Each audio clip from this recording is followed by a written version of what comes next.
Dai! 2 ghiaccioli per l'ispettore Bortolo, 3 per l'ispettore Tiosso e dato che ti sei qua, 44 magnum per l'ispettore Cagaya. Quanti? 44. Ma se è possibile che non sei buoni da fare un appostamento? Quanti dei con sto telefono? I 44 sei massa. Alessio, Ciao, Pronti? Alessio, ciao Sociano. Ciao, Ciano. Ascolta, ma come se c'hai anche medicina per chi che va in overdose? Nasolone, nasalone. No, aspetta, che nasolone? Forse te vuoi intendere naloxone? Esatto, se è siringa quella che va sul cuore, vero? Ma no, ma che cazzo dici tu? Quella è adrenalina. E il naloxone va a spruzzare sul naso. Sul naso? Cosa? Sì, sul naso. Guarda che quella si fa sinusite.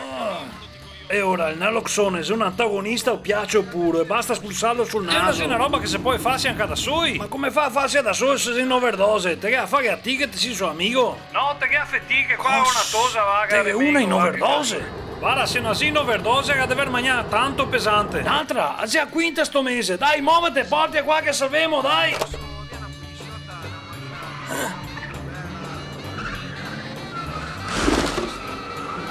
Guarda come che guida sta disgrazia. Narcan. Istruzioni per l'uso. 1. Verifica la condizione di overdose. Non risponde a urli, schiaffi o pizzicotti. Respira a fatica e con rantolo. Labbra viola, pupille piccolissime. 2. Chiama il 118. Puoi chiamare col telefono della persona, anche se bloccato. I numeri d'emergenza funzionano sempre. 3. Somministra il Narcan. 1. Aspira il Narcan dalla fiala. 2. Togli l'ago dalla siringa e inserisci il MAD. 3. Nebulizza mezza dose per narice. Se entro qualche minuto non si è risvegliato, la cosa migliore sarebbe somministrare una seconda dose con un'iniezione intramuscolo. Se non sei in grado di fare un intramuscolo, somministra la dose con il MAD. 4.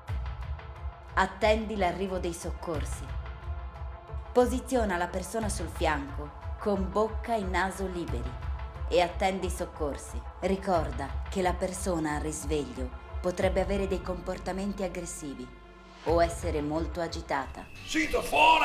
Fa la cosa che te che hai fatto! Te me che fa, mura! E ora? Insomma, me che tu ci fa una farmacia, guardami qua! Sei a quinta sto mese, ma cosa non ti si dà a mirare? Ascolta, mi vuoi andare a Milano, ma ho perso il cellulare e non ho più i numeri, me li detto. Come no? Arriva qua!